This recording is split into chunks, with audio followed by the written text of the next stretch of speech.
Profectory podcast, mastering the mind and market. That I wanted to give up.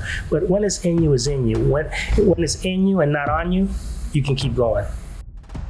Because the way I look at it, fashion is a vehicle to you as a person. When you feel good about yourself, life is a lot easier and better. How do you juggle it all? That's another story altogether. Okay, Lino, we are here today to discuss a little bit about your journey. Okay. You know, all businesses, all business owners, entrepreneurs have a journey, right? There's an origin story. There's a moment in time when maybe you had an idea, and here we are. So give us an idea of that origin story. Basically, it started off with me back in our days, looking at GQ magazine and different magazines. And what was the other magazine? Maxim. Maxim. Yep, Maxim. I remember Maxim. GQ magazine. Yeah. And I found a Big Pony shirt, without naming names, but we know what I'm saying. Yes, I do. A Big Pony shirt that I liked. And back then, we didn't have the internet. That was pre-internet time. So I went to all the stores, made several calls, no one had it. So I decided to go to a tailor. My father I'm from Panama, first generation here, migrant into this country. My father back in the day used to actually get his clothes custom made. So with me as well, we used to match and things like that. So just gave me the idea to go into a tailor and do it for myself. When I did it for myself, my friends and other people like that seeing me and, liked what I wore and asked me where I got it from. And I would say I made it. So of course, everybody, oh yeah, right. You just don't want us to wear what you're wearing. Because I was I don't want to toot my own horn, but I was pretty well put together usually and things like that. So that's where it all began at that particular moment, from the tailor to the point where I began to notice that people really like the kind of flavor. Because the way I look at it, fashion is a vehicle to you as a person. That's very true. There's a lot of people that even to this day don't believe that the clothes makes the man. And I think what you see is some of these internet heroes, the Mark Zuckerbergs and all that don't really ascribe to a high level of fashion. But what they don't recognize is that's a super tiny minority. That's 0.0000001, right? Everybody else, they show up with, if they're fully suited and booted, right? It changes the way you feel. It changes the way you act. So from that point, then you came to the US at some point in time. Yes. What made you continue with that same idea of making clothes? Well, because all my friends, it started off small, just in the neighborhood. My friends liked what I was wearing. I would tell them that I made it, but I had no tags, obviously, because I'm going to a tailor to get my stuff done. Right. I made one for one of my friends. One of my friends told another friend, and so on and so forth, till I opened up my own shop here in Tucson for a little while, till the stock market and everything started tanking in 2008, shut it down. I actually stopped designing and getting into fashion for a while. Family got in the way. Yeah. Then it's in my bloodline. It's in my blood. I just one morning just woke up and decided I wanted to do it again. I wanted the creativity. Like I said, I believe it's fashion is a vehicle to you, your persona altogether. So that's basically the reason why I kept going with it. And I brought smile to people's faces. Like what you were saying, is good that you brought up Mark Zuckerberg, because basically that's a whole aesthetic in itself. The minimalist, simple look doesn't have to be a suit and tie to get your point across. That's true. Now, you've done most of this while also being a full-time father, correct? Yeah. And you also work in the corporate world. How do you juggle it all? That's another story altogether. Well, yeah, everything has its, how do I put it? You have to put everything where it needs to be put. In life, there's levels to everything. You have family time, you have business time, then you have fun time. You have to find a way. If this is your dream, you have to go with it. What I do late nights is the key word. No sleep. Yeah. 18, 20 hours talking to manufacturers overseas, China, Pakistan. Now I'm starting to get into Mexico and trying to do some little fragrances and things like that. Nice. So late nights are my friends. Sometimes you don't know if it's day or night. You're just breezing through the day. Nice. You know, there's a lot of people that use the word balance, right? You got to balance it all.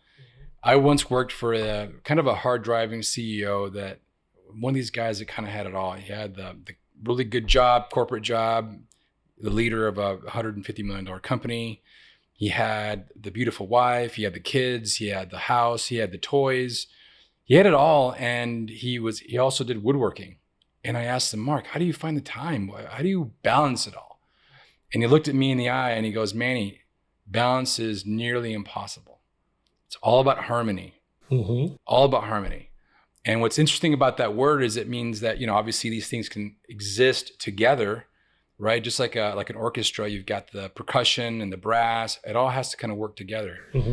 And that word's interesting because when I first met you, I was at a place called Zerais, if you remember. Yes. And you showed me one of your fragrances. To me, or you demonstrated it to me, it was such a harmonious blend of just excitement, calm, clean, fresh.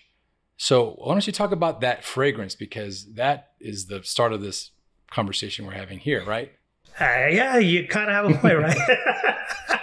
Well, basically the fragrance, I have a fascination with fragrances. I don't know why. I have probably over 200 bottles in my collection. Wow. So if other people are going to put it out there, why not me? I know what I like to smell like. I love to smell nice. Like I said, in life, there's balances, like you say, harmony, and there's levels to everything.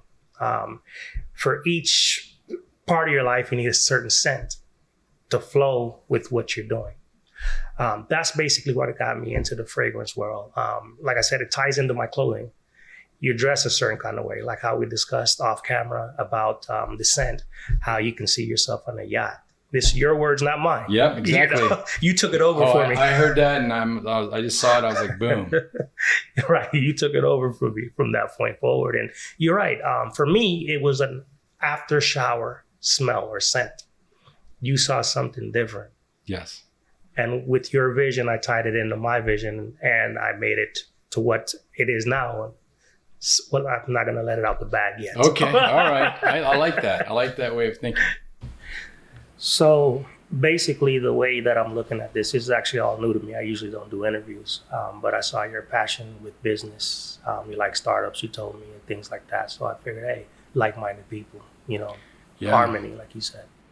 You know how that scent to you represented a certain element, and how when I smelled it, it represented a different element. Then we came together in a conversation. I had people over here, and we sort of, toyed with other ideas. That interplay, I think there's a lot of power there. And that's why, for me, this podcast is so important, because it really showcases that interplay, that dynamic. And as you remember, I don't know how old you are, you might be the same age, but as a kid growing up, we didn't have this social media, we didn't have the internet, we didn't have a lot. We had to piece together things from magazines, from TV, from newspapers, from stories, from people we talked to. So this new generation has a lot of opportunities in one way, but one thing that's been lost is the human connection. I've got teenage boys, and it's a challenge to get them engaged and get them kind of out and about. In your dealing with making these products and being a father, juggling the corporate world, how do you let go? How do you relax? How do you disengage and sort of return to that boyish mentality that gives you the courage and the drive to continue? Bringing it back to what you said, we didn't have the internet. You had to be a people person. I people watch. People watching allows me to get in my bag, as the young kids say, and be able to design, create. That's really what gets me into that mode, and that allows me to, how do you put it, to relax and be within my element. I would have to say that would do it for me. Interesting. So how do you handle when you got a lot of things going on, right? You've got corporate demands, you've got familiar demands, you've got suppliers that aren't returning your calls. how do you deal when there's a lot of chaos? Well, when there's a lot of chaos, I have people like you and other friends who I talk to that are business minded, are like minded. I contact these people and I talk to them. You can't do everything on your own. Mm-hmm. You need a team. That's basically what I do in my time. Right. A lot of entrepreneurs think that it's a lonely game, right? You're a one-man show, and it's you against the world. You're a crusade against the world. But the fact is, as you know, as you just stated, it's an effort that requires all of you. It requires friends, family, and it requires a lot. One of the things we talk about in the podcast is the idea of stoicism, right? You can't control the world, but you can control the world between your ears, right here. And has there been a moment in your journey where you wanted to give up and just walk away? Several times. Like you said, there's in life, you never know what's going to hit you. You have divorce, you have business, you have corporate world. There's different levels to everything in life. I keep saying levels. I love that word, levels, levels. Basically, once I had my family was one time. When I had to close down my shop years ago was another time that I wanted to give up. But when it's in you, it's in you. When it's in you and not on you, you can keep going. That's the way, my philosophy on it. If it's in you, it's in you. If it's in you, you can't pull it out. Yeah. If it's on you, you can take it off and get rid of it. Mm-hmm. That's how I look at it. That's a great answer there. So this is a question I like to ask that really gets people thinking. Mm-hmm. Imagine you have the attention of an 18-year-old Marcelino. What would you tell him about life? Slow down. Slow down, Tiger. How's this the saying go? Rome wasn't built in one day. Exactly. There it is. Slow down. That's it. No other words. Just slow down. Yeah. If it's meant for you, it's meant for you. That is one of the things I tell myself as well, because when we're 18, 19, 22, 25, we have this idea that we're running out of time. And the crazy thing is nobody is guaranteed tomorrow. That is correct. And yeah, that's a powerful message, man. Thank you. Yeah. What about your connections with Panama? You still have some strong connections there? I do have local singers, musicians that are actually representing my brand right now. I have it in a couple stores down there. I'm actually recently started shipping merchandise down there as well, trying to break into Mexico and other different countries outside of the U.S. My stuff is very niche, like what we discussed off camera. Normally I make 200 items or less, limited runs, I would say. The reason why I do that is I don't want a lot of overhead. It's true. Also, I don't want stuff sitting around. I want people to wear it. I want people to buy it who are going to wear it, not to sit on it to resell.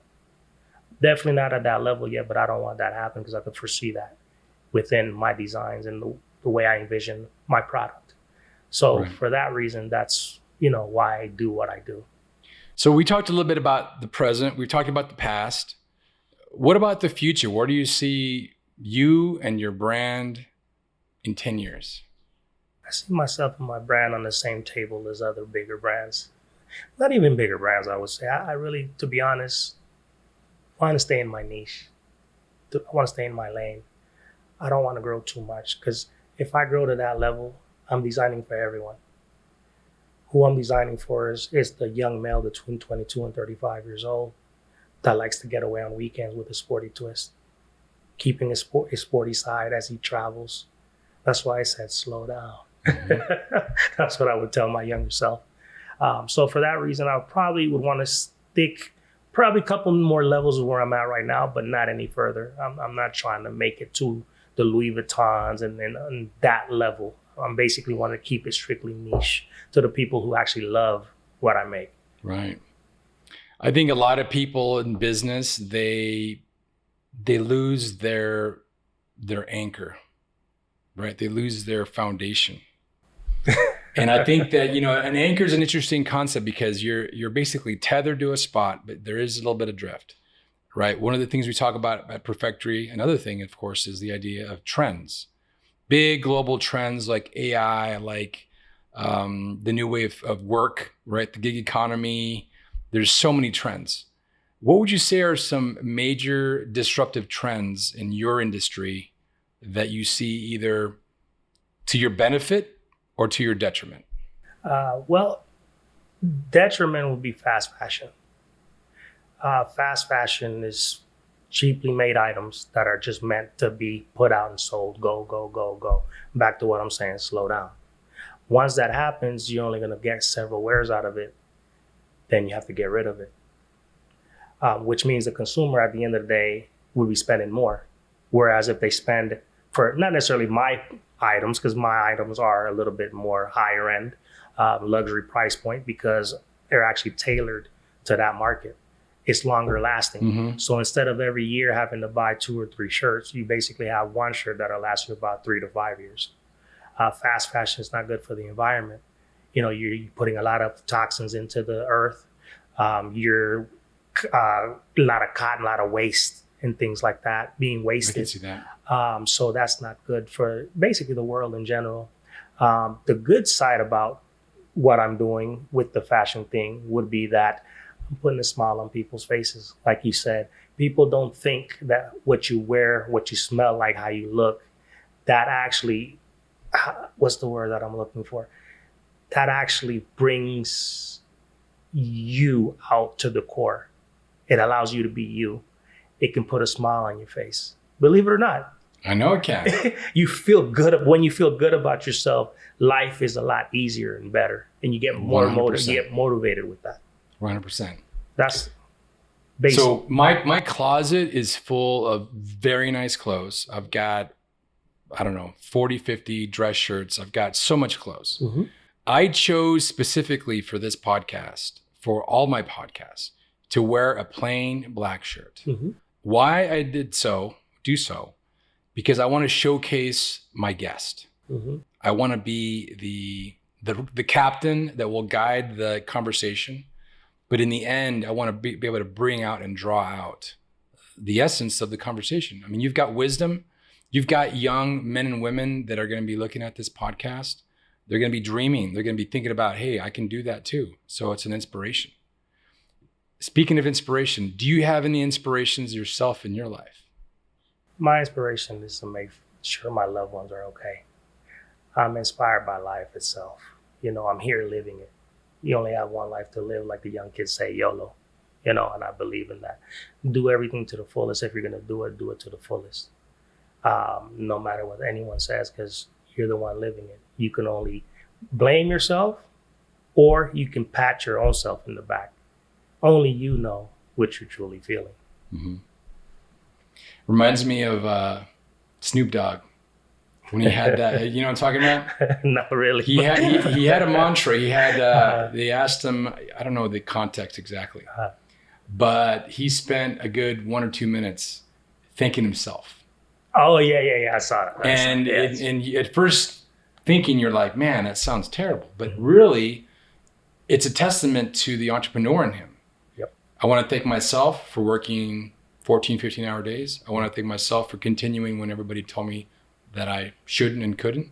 I want to thank myself for walking away from deals that I didn't want to do because it didn't feel good to me. And he went on and on and on. I think that is really powerful for people to really recognize, because that's success over the long term. You can have a quick success. You can fire up like a rocket, but you're going to come straight down with enough time. That is correct. But if you're true to yourself, you can never go down. 100%. Can never. What do we got here to demonstrate? You got something to show? Well, yes, this is one of my newest fragrances that I'm pushing out right there. What do you think? It smells like sweet but musky in a balanced way, to use that word this time, balanced, because I think that you can recognize both. Right. And then there's a sort of a very higher end masculinity to it. That is correct. Anyway, those were my thoughts. Your thoughts? Call it ocean drift. You actually said those words in our conversation right now. Yeah. That's the actual name of it. Nice. Well, I didn't know that, but I told you I'll tell you later. yes. So this one's called Ocean Drift. And this one right here, I'll actually let you open it.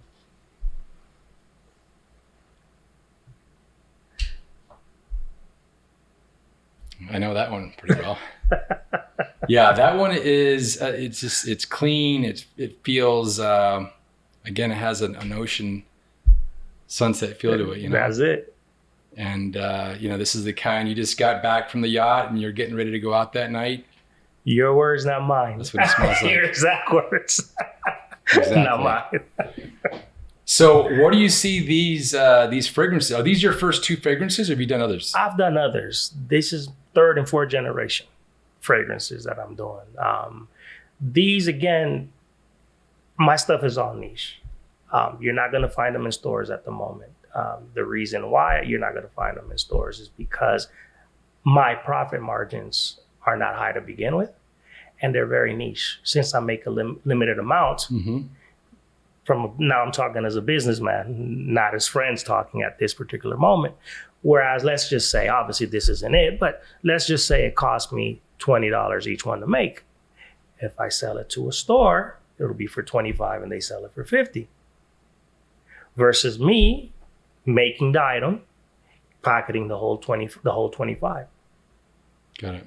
So for that, and it's limited amounts. So I have to stay afloat. So for right now, unless if a nice deal comes and they allow me to be true to myself and to the product, would be the only way I would jump in the stores and things like that. Tell our audience where they can find you and your products. How can they find you? Well, normally every year we do pop-up shops all around the country. Right now, you can always find us on shoplinoRobles.com. That's where you'll find us. And at different pop-up shops, you can follow us on Instagram to see the normal places that we would go to with our pop-ups. That's basically the 2 places you can find this is through the website or through our pop-ups at the moment, because we are in talks with different people that actually in Panama, we have a store right now that's selling our stuff. Obviously, it's not in the US, but we do have a shop that's actually carrying it overseas right now. We're testing the market at this particular moment to see where that goes. Yeah, that idea of testing is something that they talk a lot about it in the startup world. And if you look at the more corporate world, they don't talk about it as much.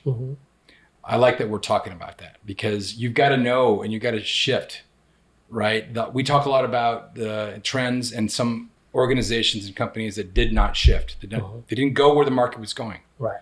Sears, gone. Toys R Us, gone.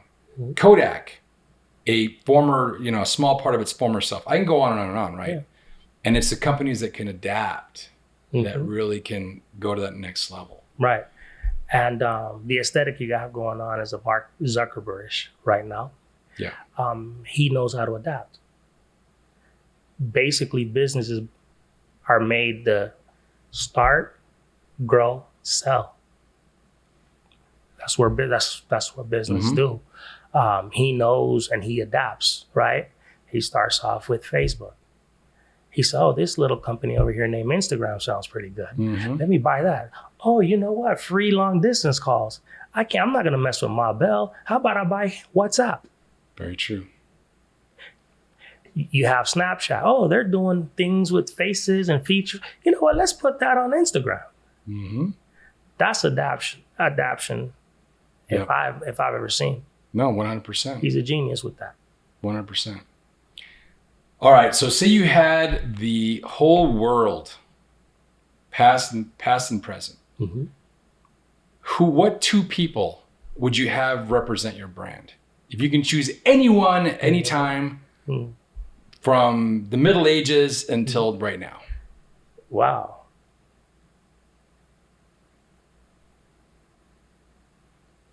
Frank Sinatra and Denzel Washington.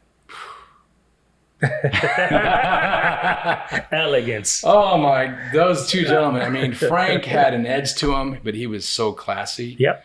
he just had that certain way about him. I mean, you know, he's got a lot of backstory, but that's amazing. Who doesn't?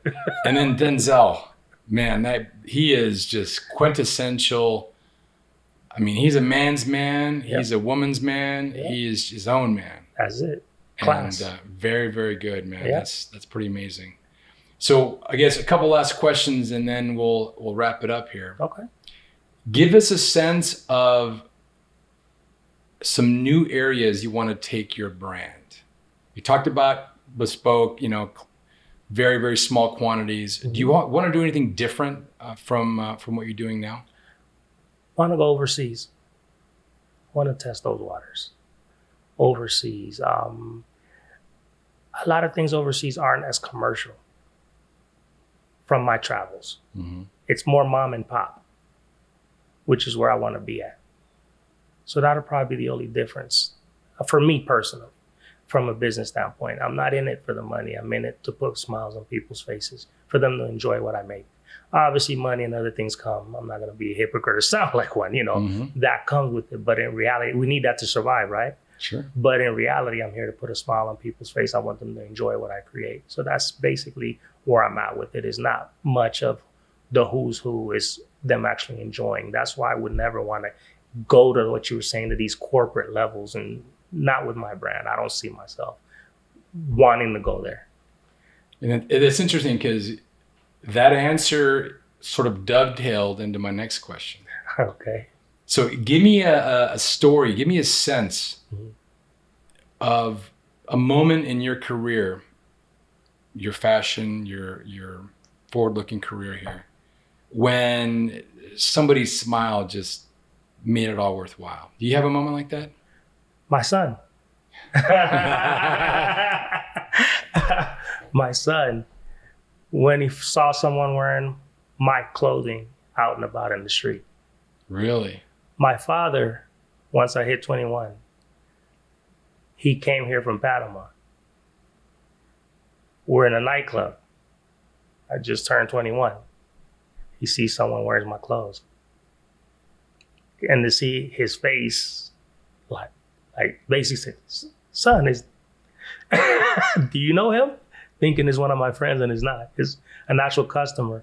And I'm mingling with the guy wearing my clothes, and he doesn't even know I designed it. That's amazing. Yes, so that right there, I think, is probably one of the most fulfilling moments with the clothing that I would say. No, that's awesome. Those are great stories. See, this is why I love this podcast, right? Because we get this conversation, these stories that aren't usually told. Right. These inspirations. I mean, I've had a lot of stories where, highs and lows, right? We all have lows. Mm-hmm. And, but today's, at least this podcast, I really wanted to focus on a lot of the positivity, because Lino, you really bring that to the table. From the very first moment I met you, I looked over my shoulder and I saw you walk in. You had a smile on your face. You were wearing a messenger bag, I think, or maybe a backpack, I forget. Mm-hmm. But you were smiles and you were engaging. And so I think that really comes through in your brand, right? Thank you. And so I really appreciate your time. And I understand that I have a little bit of a gift here too. Yes, you do. That's our top selling SSH78 hat. Good luck. Awesome. You're the man. I'm ready for the beach. I'm ready for the yacht. Let's go have some time on the yacht, and then maybe have a few drinks afterwards. Absolutely. Thank you so much for your time. Appreciate your time as well. Thank you very much. Take care. Thank you. Take care.